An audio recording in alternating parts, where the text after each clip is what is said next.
malam itu, sekelompok sahabat yang terdiri dari 5 orang memutuskan untuk melakukan pendakian ke sebuah gunung berapi yang terkenal dengan pemandangannya yang menakjubkan. Mereka adalah Dani, Rina, Andi, Siska, dan Anton. Gunung ini tidak aktif selama puluhan tahun, sehingga banyak pendaki yang sering mengunjunginya untuk menikmati keindahan alam dan ketenangan yang ditawarkannya. Mereka telah merencanakan perjalanan ini selama berbulan-bulan, dan akhirnya, hari yang mereka tunggu-tunggu tiba. Mereka mulai mendaki saat matahari mulai terbenam, ingin mencapai puncak tepat saat matahari terbit. Dengan semangat yang tinggi dan perlengkapan yang lengkap, mereka menapaki jalan setapak yang terjal dan berbatu. Semakin malam, semakin sepi suasana di sekeliling mereka. Hanya suara angin yang sesekali berhembus dan suara langkah kaki mereka yang memecah keheningan. Setelah beberapa jam berjalan, mereka tiba di sebuah dataran yang cukup luas, tempat mereka memutuskan untuk berkemah dan beristirahat sebelum melanjutkan perjalanan ke puncak. Mereka mendirikan tenda, membuat api unggun, dan menikmati makanan yang mereka bawa sambil berbincang tentang banyak hal, mulai dari kehidupan sehari-hari hingga mitos-mitos yang beredar tentang gunung tersebut. Namun, malam itu terasa berbeda dari yang mereka bayangkan. Suasana yang tadinya penuh canda tawa perlahan berubah menjadi tegang. Andi, yang paling peka terhadap hal-hal aneh, mulai merasakan sesuatu yang tidak beres. Dia merasa ada yang mengawasi mereka dari kegelapan, namun setiap kali dia mencoba mencari tahu, dia tidak menemukan apa-apa selain bayangan pepohonan yang berayun diterpa angin. Rina, yang terkenal pemberani, tertawa mendengar kekhawatiran Andi. "Ini pasti hanya imajinasimu saja, Andi. Tenang saja. Tidak ada apa-apa di sini," ujarnya sambil tersenyum. Namun, dalam hati kecilnya, Rina juga merasa ada sesuatu yang janggal, tetapi dia tidak ingin membuat teman-temannya khawatir. Saat malam semakin larut, satu persatu mereka masuk ke dalam tenda untuk tidur. Namun, Dani, yang bertugas untuk menjaga api unggun tetap menyala, merasa kantuk mulai menyerang. Dia memutuskan untuk menambahkan beberapa kayu ke dalam api, lalu duduk bersandar pada batu besar di dekatnya. Udara semakin dingin, dan Dani menarik jaketnya lebih rapat ke tubuhnya. Saat itulah dia melihat sesuatu yang aneh. Dari sudut matanya, Dani melihat bayangan hitam besar yang berdiri di ujung pandangannya, jauh di antara pepohonan. Awalnya dia mengira itu hanya bayangan pohon yang aneh, tetapi semakin dia memperhatikannya, semakin jelas bentuk bayangan itu. Seperti sosok manusia yang tinggi dengan tangan yang panjang dan tubuh yang bengkok. Dani menelan ludah, mencoba meyakinkan dirinya bahwa itu hanya ilusi. Dia memalingkan wajahnya sejenak, berharap bayangan itu akan hilang ketika dia melihat kembali. Namun, saat dia mengarahkan pandangannya kembali ke tempat itu, bayangan itu sudah tidak ada. Perasaan takut perlahan menguasai hatinya, tetapi dia tidak ingin membangunkan teman-temannya hanya karena hal ini. Pagi harinya, kelompok itu melanjutkan perjalanan mereka. Dani tidak menceritakan apa yang dilihatnya malam sebelumnya, berpikir bahwa mungkin itu hanya akibat dari kelelahan. Namun, semakin mereka mendekati puncak, suasana semakin mencekam. Kabut tebal mulai menyelimuti jalur pendakian, dan suara-suara aneh mulai terdengar, seperti bisikan lembut yang datang dari segala arah. Mereka berhenti sejenak untuk beristirahat ketika Anton, yang berada di barisan belakang, merasakan sesuatu menyentuh bahunya. Dia menoleh dengan cepat, tetapi tidak ada apa-apa di sana. Dia mengabaikan perasaan itu dan terus berjalan, tetapi perasaan was-was terus menghantui mereka semua. Siska, yang paling sensitif terhadap hal-hal gaib, mulai merasa pusing dan lemah. Aku tidak tahu kenapa, tapi aku merasa ada sesuatu yang tidak beres di sini, katanya sambil memegang kepalanya. Kita harus lebih berhati-hati. Andi mencoba menghiburnya, tetapi dalam hati dia sendiri merasakan ketegangan yang semakin memuncak. Suasana semakin mencekam ketika mereka mulai mendengar langkah kaki lain di belakang mereka.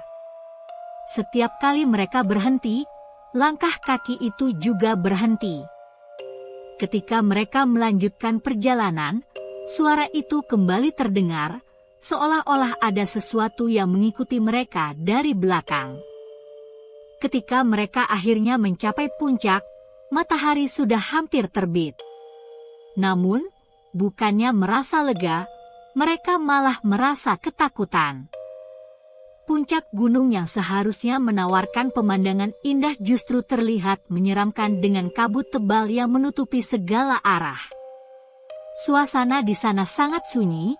Tidak ada angin, tidak ada suara burung, hanya keheningan yang memekakkan telinga. Saat mereka berdiri di puncak, mencoba menikmati pemandangan yang terhalang kabut, tiba-tiba terdengar suara jeritan yang memekakkan telinga. Mereka semua terkejut dan mencari-cari sumber suara, tetapi tidak ada apa-apa di sekitar mereka. Jeritan itu terdengar seperti suara seorang wanita yang kesakitan, memohon pertolongan. Rina, yang paling pemberani di antara mereka, mencoba tetap tenang dan mengajak teman-temannya untuk segera turun. Kita sudah sampai di puncak, sekarang saatnya kita turun sebelum terjadi sesuatu yang buruk, katanya dengan suara gemetar. Namun, sebelum mereka sempat bergerak, tiba-tiba tanah di bawah mereka bergetar. Getaran itu semakin kuat, dan mereka semua terjatuh ke tanah. Dani berusaha bangkit, tetapi tanah di bawahnya terasa licin seperti lumpur. Getaran itu diikuti oleh suara gemuruh yang datang dari perut gunung, seolah-olah gunung itu akan meletus. Mereka semua panik dan berusaha lari, tetapi tidak ada tempat untuk berlindung. Di tengah kekacauan itu, Dani melihat sesuatu yang membuat darahnya membeku. Dari dalam kabut, muncul sosok hitam besar dengan mata merah menyala. Sosok itu mendekati mereka dengan cepat, dan semakin dekat, Dani bisa melihat bahwa sosok itu bukan manusia. Wajahnya penuh luka dan darah, tubuhnya kurus kering dengan kulit yang mengelupas. Sosok itu melompat ke arah mereka, dan mereka semua berteriak ketakutan. Andi mencoba melawan dengan menggunakan pisau yang dibawanya, tetapi pisaunya hanya menembus udara kosong. Sosok itu seperti bayangan, tidak bisa disentuh, tetapi bisa menyentuh mereka. Dalam kepanikan itu, Siska tiba-tiba teringat akan cerita lama yang pernah diceritakan neneknya. Konon, di gunung ini pernah terjadi tragedi besar. Ratusan tahun yang lalu, gunung ini pernah meletus dengan dahsyat, menewaskan seluruh penduduk desa yang tinggal di lereng gunung.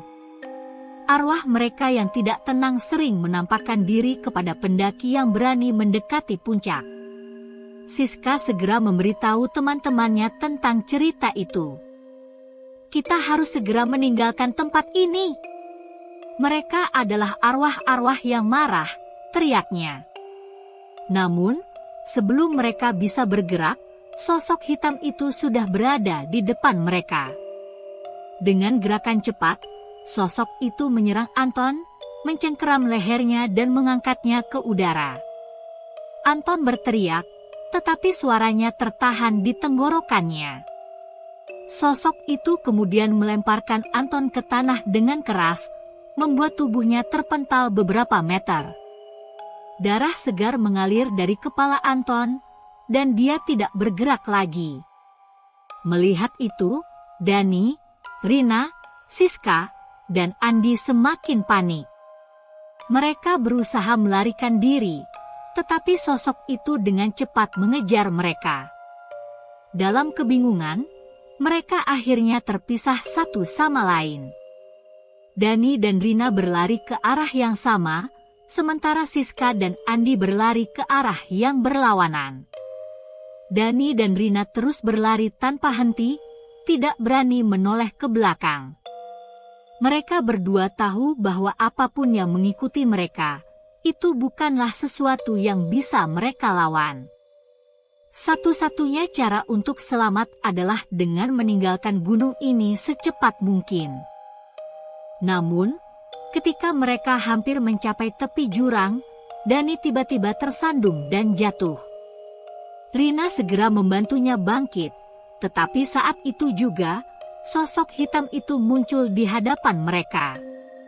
Dani dan Rina hanya bisa terpaku, tidak tahu harus berbuat apa. Sosok hitam itu mendekati mereka perlahan, matanya yang merah menyala menatap langsung ke arah mereka. Dani dan Rina tidak dapat bergerak, seperti terperangkap dalam cengkeraman rasa takut yang luar biasa. Ketika sosok itu hampir sampai di hadapan mereka, Dani merasakan udara di sekitarnya menjadi semakin dingin, seolah-olah energi hidup sedang disedot keluar dari tubuhnya. Rina mencoba untuk melindungi Dani, berdiri di antara dia dan sosok itu, tetapi tubuhnya gemetar hebat. Sosok itu melayang di udara, hanya beberapa inci dari mereka, dan pada saat itu, Dani menyadari sesuatu yang aneh, mata sosok itu bukan hanya merah, tetapi juga memancarkan kesedihan yang mendalam, seolah-olah ada penderitaan yang tak terkatakan di balik amarah yang ditunjukkannya. Dani tiba-tiba teringat tentang cerita lama yang pernah dia dengar dari seorang penduduk setempat sebelum mereka mendaki. Katanya, gunung ini dulunya adalah tempat persembunyian bagi para penduduk desa yang melarikan diri dari penjajah. Mereka yang berhasil mencapai puncak gunung akan mendapatkan perlindungan dari roh penjaga gunung, tetapi mereka yang datang dengan niat jahat akan diserang oleh arwah-arwah penghuni gunung. Dani merasakan ada hubungannya dengan sosok yang ada di depannya ini. Dalam kebingungannya, dia mencoba berbicara dengan sosok itu, berharap bisa menyentuh sisi manusiawi dari entitas ini. "Kami tidak bermaksud jahat," kata Dani dengan suara bergetar. "Kami hanya ingin menikmati keindahan gunung ini. Kami tidak ingin mengganggu siapapun." Namun, sosok itu tidak merespons, hanya melayang semakin dekat, sementara wajahnya yang penuh luka dan darah semakin jelas terlihat di bawah cahaya redup pagi yang mulai muncul di balik kabut. Rina mencoba mundur, tetapi langkahnya tergelincir di tepi jurang, membuatnya kehilangan keseimbangan. Dani segera meraih tangan Rina, menariknya kembali dari ambang kematian. Saat itu, Siska dan Andi yang terpisah dari mereka akhirnya tiba di tempat itu setelah berlari kencang mengikuti teriakan mereka.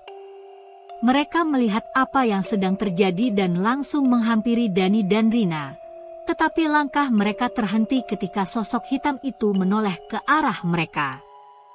Siska, dengan napas terengah-engah, merasakan ketegangan yang semakin meningkat di udara. "Kita harus mencari cara untuk menenangkan roh ini," katanya dengan putus asa. "Jika tidak, kita semua akan mati di sini." Tiba-tiba, kabut yang tebal mulai berputar di sekitar mereka, membentuk lingkaran besar yang mengelilingi keempat sahabat itu. Suara-suara aneh kembali terdengar, kali ini lebih jelas. Bisikan-bisikan yang terdengar seperti doa atau mantra kuno yang tidak mereka mengerti. Udara semakin dingin, dan tanah di bawah mereka bergetar hebat. Di tengah lingkaran kabut, sosok hitam itu tiba-tiba berubah. Bentuknya mulai memudar, dan seolah-olah bayangan yang menutupi wujud aslinya mulai menghilang. Di hadapan mereka, sosok itu perlahan-lahan berubah menjadi seorang wanita muda dengan wajah pucat dan mata yang penuh kesedihan. Pakaiannya yang compang-camping menunjukkan luka-luka yang parah di tubuhnya, dan darah mengalir dari luka-luka itu, menetes ke tanah. Wanita itu memandang mereka dengan tatapan yang penuh penderitaan. Tanpa sepatah kata pun, dia mengangkat tangan kanannya dan menunjuk ke arah puncak gunung. Siska menyadari bahwa wanita ini bukanlah roh jahat, tetapi korban dari sebuah tragedi yang terjadi di masa lalu. Dengan suara gemetar, Siska berbicara kepada wanita itu, "Apa yang terjadi padamu? Bagaimana kami bisa membantu?" Wanita itu tidak menjawab dengan kata-kata, tetapi gambar-gambar mulai muncul di pikiran Siska. Dia melihat kilatan-kilatan dari masa lalu, sebuah desa yang hangus terbakar oleh lava, orang-orang berlari mencari perlindungan, dan seorang wanita muda yang dikhianati oleh orang-orang yang seharusnya melindunginya. Wanita ini ternyata adalah salah satu dari mereka yang selamat dari letusan gunung berapi beberapa abad yang lalu, tetapi dia dibunuh oleh penduduk desa yang ketakutan karena mereka percaya dia membawa kutukan. Roh wanita itu tidak bisa beristirahat dengan tenang, karena dia meninggal dengan perasaan dendam dan ketakutan. Itulah sebabnya dia terus menghantui gunung ini, menyerang siapa saja yang berani mendekati puncak. Namun, dengan kehadiran kelompok ini, yang datang tanpa niat jahat, rohnya mulai terbuka untuk diungkapkan. Siska mulai menangis, merasa empati yang mendalam terhadap wanita itu. "Kami akan mendoakanmu, kami akan memastikan bahwa kisahmu diketahui oleh orang-orang," janji Siska. "Kamu tidak perlu lagi berjuang sendirian. Biarkan kami membantu melepaskanmu dari penderitaan ini." Wanita itu memandang Siska dengan tatapan yang lembut, dan perlahan, senyuman tipis muncul di wajahnya. Kabut di sekitarnya mulai memudar, dan tubuhnya perlahan menghilang, meninggalkan seberkas cahaya yang hangat di tempat dia berdiri. Ketika wanita itu menghilang, kabut di sekitar mereka juga lenyap, membuka pemandangan yang indah dari puncak gunung. Matahari terbit dengan penuh kemegahan, sinarnya yang hangat menyentuh wajah mereka, membawa ketenangan yang belum pernah mereka rasakan sejak malam sebelumnya. Mereka semua berdiri dalam keheningan, merenungkan apa yang baru saja terjadi. Rasa takut yang mencekam perlahan-lahan berubah menjadi rasa damai. Meskipun mereka telah melalui pengalaman yang mengerikan, mereka tahu bahwa mereka telah membantu melepaskan roh yang terperangkap di gunung ini. Siska, dengan mata masih basah oleh air mata, mengajak teman-temannya untuk berdoa. Mereka semua berlutut di atas tanah dan berdoa untuk roh wanita itu, memohon agar dia bisa menemukan kedamaian dan beristirahat dengan tenang. Setelah selesai berdoa, mereka memutuskan untuk segera turun dari gunung. Perjalanan turun terasa jauh lebih ringan, tidak ada lagi perasaan takut yang menghantui mereka. Mereka tahu bahwa mereka telah melakukan sesuatu yang baik, dan itu memberikan mereka kekuatan untuk melanjutkan perjalanan.